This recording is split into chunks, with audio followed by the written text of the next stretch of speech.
Welcome to MLK Manifesting the Dream, an annual program of We the World to carry forward the work and legacy of Dr. Martin Luther King Jr. To learn more and get involved, please go to we.net/MLK. My name is Rick Ulfik, and I'm the founder of We the World and the We campaign at we.net. We the World is an international coalition building organization that unites and promotes the efforts of people, organizations, and movements working for the common good. Now, as we honor Martin Luther King Jr., I'm excited that we will have a conversation with Reverend Becky Suzik, who is a community organizer and interfaith minister. We will consider how the work of MLK continues to be crucial today. MLK worked to address racism and expand people's civil rights. His work is really crucial now as we see mass deportations starting, targeting Black and Brown immigrant populations, devastating families, and terrorizing communities. So MLK's work continues on. Now I'm excited that we will hear from Reverend Becky Suzik. Reverend Becky Suzik is a social entrepreneur, community organizer, artist, and interfaith minister. She produces global events, Zoom rooms, broadcasts, and play shops that promote peace building, beauty, and joy. And she is a longtime friend and frequent participant in programs of We the World. Reverend Becky, could you please speak about how your work connects with MLK's long-standing concerns and society's current challenges? And welcome to MLK Manifesting the Dream, Reverend Becky Suzik. Oh, thank you so much, Rick. I am so grateful for this opportunity to talk with you about MLK and about the work that I'm privileged and responsible to be part of and to do. And I'm especially grateful to you and to We the World and to have time with you because of the legacy that you are still leading in front in your life and the ripple effects of all of your work. And I've enjoyed so much today talking with you about so many other things and learning about some of the ripples with some of the friends that we share in this peace building love. It feels like more than a movement, but I'm really grateful. And the relevancy of the work that I am part of now to do with Dr. King is profound. As you said, with what is going on with our brown and indigenous and our brown and Black friends and relatives that are being marginalized and oppressed again and discriminated against, and also our LGBTQ plus IA friends and relatives who who are continuing to be pushed out or attempted to be pushed out. But I say for all of these people that our government is oppressing and not recognizing, that is how powerful they truly are, because they are really, we're able to do things to support them. And I think now more than ever towards healing all of the inequalities. And it's rising up to as opportunities to love. There's a quote that I love that came from a letter from a Birmingham jail that Dr. Martin Luther King wrote when I think it was his 13th arrest. He was arrested 29 times. Most of the times were for civil disobedience. And there was one time that he was arrested for going 30 miles an hour in a 25-mile-an-hour zone. But the 13th time was when he had an opportunity to write Letter from a Birmingham Jail that is frequently referenced. And there is a really powerful excerpt that I'd like to read from that. And this is written by Dr. King, and I'm not changing any of his words. And he wrote, "We know through painful experience that freedom is never voluntarily given by the oppressor. It must be demanded by the oppressed. Frankly, I have yet to engage in a direct action campaign that was well-timed in the view of those who have not suffered unduly from the disease of segregation. For years now, I have heard the word wait. It rings in the ear of every Negro with piercing familiarity. This wait has almost always meant never. We must come to see with one of our distinguished jurists that justice too long delayed is justice denied." And I'm grateful for that quote, and I'm saddened that we still find ourselves in this place. And yet, right now, all of these things rising to meet us is more of us a feeling emotional honesty in our sadness, in our anger. And I also recognize that from a place of anger, we won't be able to make change.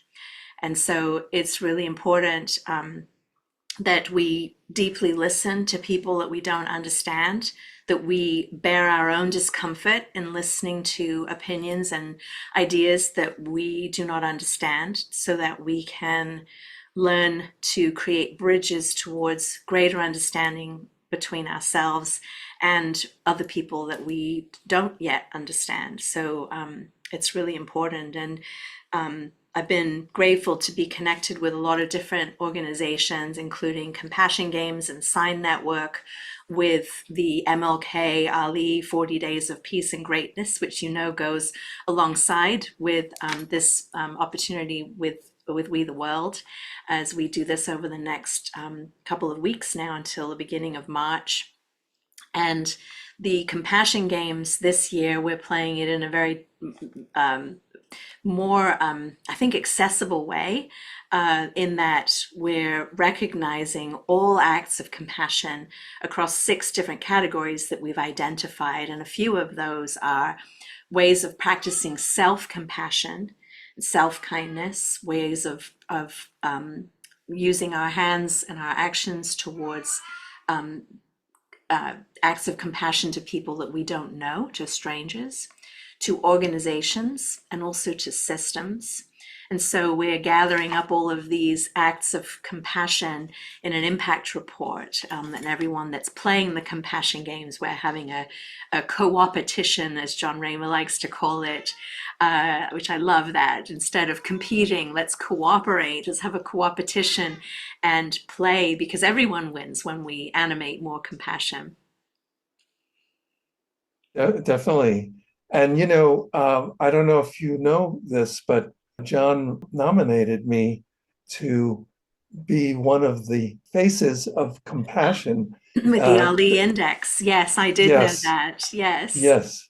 So that was interesting. Did you go and do a recording for I that? did a whole thing, photo shoot, interview, and if you go to that website, Muhammad Ali, I think it's Ali index.org or something like that, and you click on the Faces of Compassion, I'm right there, right in the That's center fantastic. of it all. Oh, I want to find that. I think that is it Ali Index. We'll have to look it up Yeah, and something, check one it of out. those. Yeah, that's Yeah, amazing. So yeah, we were able to broadcast that, and that's something that I've yeah. really been so grateful in my career. I started out in my career early in broadcast journalism. That's what I went to school for. And then I pivoted into public relations because I wanted to really be present with opportunities to heal from the things that we were seeing in the media back in the 90s. That was when my career began officially. And now to come back into a civic journalism, if you will, in Zoom, where we gather in Zoom for deep listening, for the amplification of stories that we don't hear from in the old story media, and that we are not driven by the monetization of the content that we co-create, that we're driven by compassion, that is an incredible currency. While we invite monetary support, we use what we have and what we can do to bring people together in Zoom and have a shared experience, and being able to share what the Ali Index is doing, as they just launched as part of the 40 days, is really amazing. And I'm sure that the Faces of Compassion stories are going to get released out into the world in their own way, as well as on their website. So it's really fantastic. Yeah, yeah. And everything that we're talking about here with compassion and the work that you're doing in so many different ways is kind of summed up for me in your work with Joy Fuel. It's just joy and the interest in spreading joy and making that part of the activism that you engage in the world. Yeah, joy activism, because our culture has such a difficult relationship with grief, and a difficult relationship with our country's, America's history. I'm a British born American. I was born in England and came here in the 70s when I was a little girl, and was given the opportunity to become a citizen. And I was grateful to choose that for myself as an adult. And I believe in the possibility of what a new America can be. And we have all of these things rising up into our awareness now more than ever. The world feels smaller. We have more people than we've ever had, perhaps in history of the earth, upon this earth.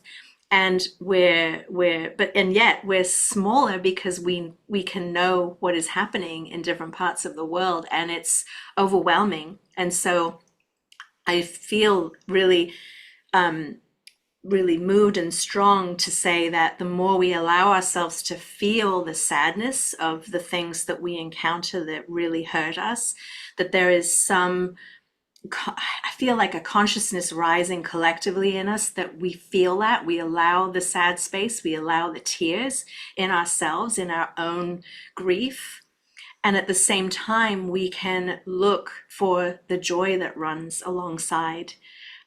Not as the opposite of grief, but a parallel as being human, that we have these gifts of experience that prove that we're alive, to feel grief, to feel joy, to find beauty, to remember our connection with the earth, and to feel that we belong to her and we belong to each other as a humankind. It feels really important that the work that we're doing is really animating humankind again.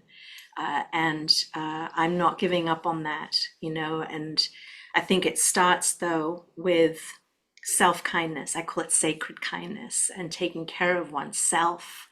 And that I've been privileged to travel a lot in the last couple of years. And one of the messages that I really strongly received when I went to Japan in September of last year was, intellectually I've known that inner peace is important, but now, like, all at an atomical level in my awareness now, because I was in Hiroshima, I can say that at an atomical level in my being, I know that inner peace is the most important thing for us to cultivate, so that we can have the inner peace come from inside, to be connecting with other people instead of forcing peace on people. If we can't generate it inside of ourselves, then we won't be able to realize peace on earth.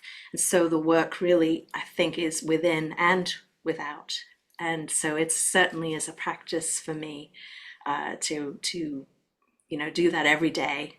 And I allow myself to cry, and I don't, if I notice myself bypassing an emotion that I'd rather not feel, I try to take time every day to go there. And it's exhausting, especially now, because there's so much coming at us.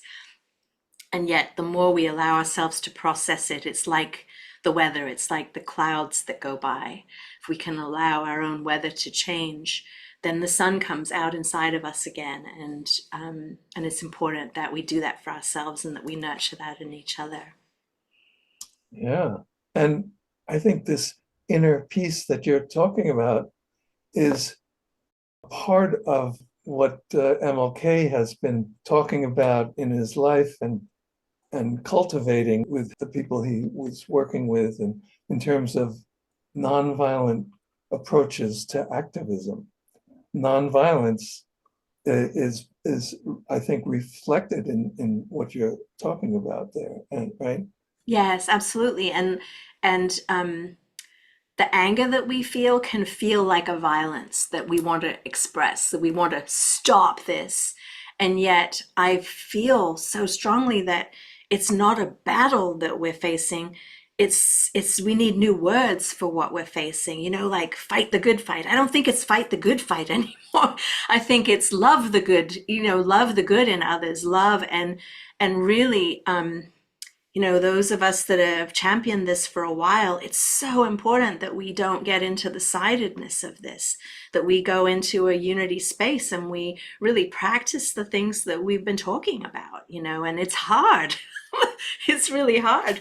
And I think we signed up for this spiritually somehow, and the good thing is we're not alone. There are so many more like-hearted people that are rising, that we're finding each other, and and we're moving together, and more people are feeling, and they're I just want to believe and feel that and make it that the diminishment of fear and the rise of love, not in a airy fairy way, but in a very legitimate, grounded, action oriented. It starts with me, and then that I say, I am, you, we are. Before I knew what Ubuntu was, I had this dream and these words, I am, you, we are, like the we. And Exactly. I see myself in others, and when I see someone that I don't understand, I want to have compassion and know that if I was born in their situation, I may have the same, you know, reaction. And so we have to take love and patience and not settle for anything. I'm not saying roll over and let's just accept this. No, we need to be a lot more clever, and we are organized. We're a lot more intentional. And I think to start with self-kindness, sacred kindness, and start with self-compassion is a great Yeah, place to start. yeah, that makes sense. And thinking about nonviolence and MLK, I know you've been involved with the season for nonviolence. Did you want to talk about that at Yes, all? yes. I was really excited last year. I got to go to the Ethical Society. I always say it backwards, the Society of Ethical The Culture. Ethical Culture Society. Yes, in New York, Yeah. with Fumi Johns from May Peace Prevail on Earth. And I know that you have a long history with that amazing organization. It's called the Gandhi King Season for Nonviolence. And this year in 2025, it's going to be the same place again in New York City. And it's going to be Thursday, April 3rd. And what happens is, from the boroughs in New York, school buses come with high school age students, and the amazing organization of the team, the committee that puts this together, brings forth amazing speakers. And this year, I believe they're gathering around the topic of Selma, because this year is the 60th anniversary of Selma. And thankfully, we still have some of our elders left who walked with Dr. King to be able to share stories. And so we've got a beautiful committee working on that. And May Peace Prevail on Earth International will be there, where we'll be doing a prayer flag ceremony, World Peace prayer flag ceremony. And it's just so incredible to see our young people, our rising peacemakers, be exposed to that, and and also, I just want to affirm our young people too of their importance and their significance to what is happening in the world. They are so needed. And seeing organizations like Gandhi King Season for Nonviolence, it just feels more important than ever that we give them the vocabulary that they may be missing in their lives, but then they hear the words of Dr. King, they hear the words of Gandhi, and they can bring it into their awareness. That's what happened to me when I was a teenager. Avon Madison and others' work impacted me when I was in the 80s when I saw Peace Child. And I saw this amazing play, and then this seed was planted in me for things that I wasn't receiving anywhere else. I wasn't receiving the words and the language of culture for peace in school, you know.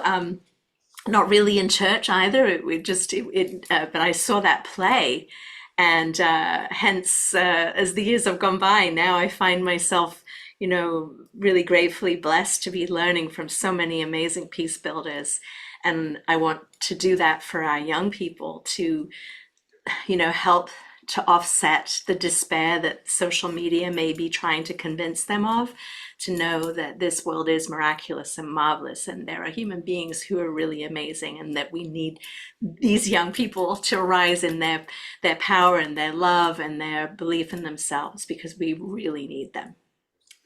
We definitely need them. And, it makes me remember that because I was kind of in the right place at the right time with Diane Williams and Deborah Moldow and Monica Willard, a bunch of organizations came together, and I think it was 1998, if I'm not mistaken, maybe 1997, and we created this idea of the Gandhi King Season for Nonviolence. So I was there at the beginting. It's amazing, right? Amazing, and it's still going on, and I hope you'll be able to come. And Yeah. there is a website, I think it's Gandhi King Season for Nonviolence, but you can always send Rick or I an email if you're interested. And my email is becky@joyfuel.org, because we do let people register to come. And if you have a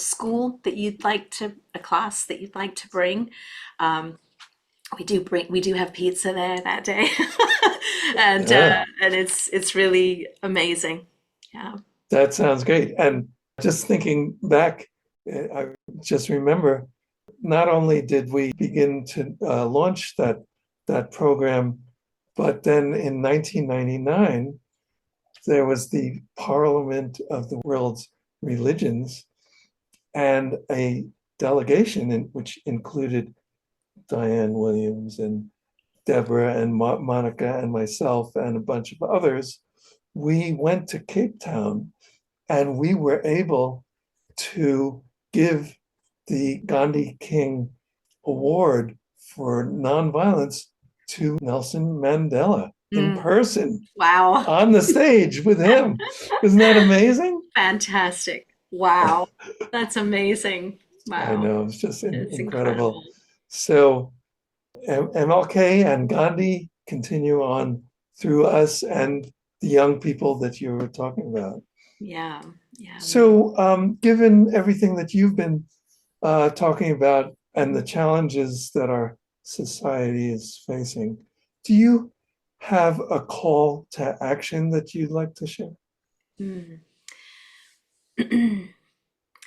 Well, I said it a little bit before about cultivating inner peace, and there's so many different paths to inner peace, from meditation and music, but each person can discover their own way. And, I'm still reading all the time, anything I can get my hands on about the cultivation of peace in ourselves and in the world. And that's sort of my joy fuel for cultivating inner peace, is learning from those that have gone before us about that from across the different traditions. As an interfaith minister, I have great curiosity across the faith traditions about that particularly. And so I guess my call to action for people would be to consider the role of inner peace in your life, and consider where you're placing your attention every day, and is what you're exposing yourself to toxicating you, or is it giving you moments of wonder? And be kind to yourself. Limit the things that are toxic, and try, identify to yourself what could be something that you could do to cultivate inner peace more so.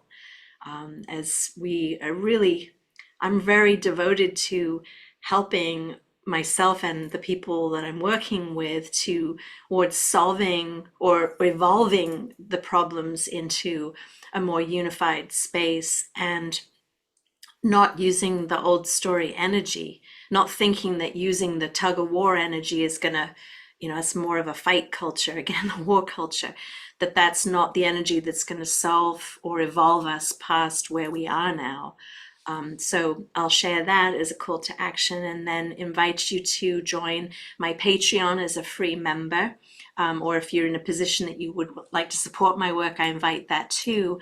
As I operate in gift ecology, I'm able to work with a lot of marginalized and oppressed organizations and people, that because I don't work in a transactional economy with my work, I give it as freely as I can, and then I'm open to receive from anyone that wants to support. But my Patreon, I try to share, well, I share beauty, I share programs that I'm part of or that I get to produce that I believe inspire peace, and creativity and self-kindness. So if you sign up on patreon.com/joyfuel, JOYFUEL, that's my company name, you can get some love in your inbox from me, and join the Joy Fuel family. The other thing is that we have this incredible mighty network that We the World is part of as well, and that's through our collective of amazing organizations. We've been building this for a few years, and if you're not familiar with Mighty Network, ours is not monetized. It doesn't do a bait and switch of programming or things that come into your feed. It's over 3,000 people around the world who are like-hearted, and where many of us are aspiring peace builders. There are many organizations involved in environmental activism, social justice, equality. And we have programs and opportunities for people to get involved in many different events, including We the World's events. And so you're invited to join at oneworld.earth. And I know my accent, what is she saying? World peace? No, I'm not saying world peace, saying world peace, but it's ONEWORLD dot oneworld.earth, right? Earth. Right. I Earth, think so. Yeah. EARTH. I think about it too much. And you can join for free and feel good about where you're placing your attention there, because there is so much good that is rising. As things are crumbling, there are so many things that are organizing and rising towards positive good. And on that mighty network, you'll see it, and you can feel legitimate hope for what we're part of there. So you're invited to join there. Definitely. And it's a social network that you can feel good about being part of, as opposed to many of them that are exploring the darker parts of our the tug of lives. war, and then they make money off of the fight. Yes. We are just promoting connection and community, truly beloved community. If you get involved with some of our events that we hold in Zoom, you can really feel and listen and grow, and you're welcome and invited to contribute your gifts as well. It's not one-sided. It's not just projecting out a thing. It's a way to play, like with the compassion games right now too. So that's Exactly. amazing. Yep. So this has been really inspiring. I thank you so much, Reverend Becky Suzik, Thank you. and thank you for being part of MLK Manifesting the Dream. Thank you, Rick. Thank you so much. We shift from me to we. Right, right. It's all about we, right? All of us together, which Yeah. is really another way of talking about MLK's beloved community, right? Mm. We. So let's go from, like you were just saying, from a me society to a we society. And that's why we launched we.net. So Beautiful. thank you all for watching. And thank you, Becky, so much. Thank you.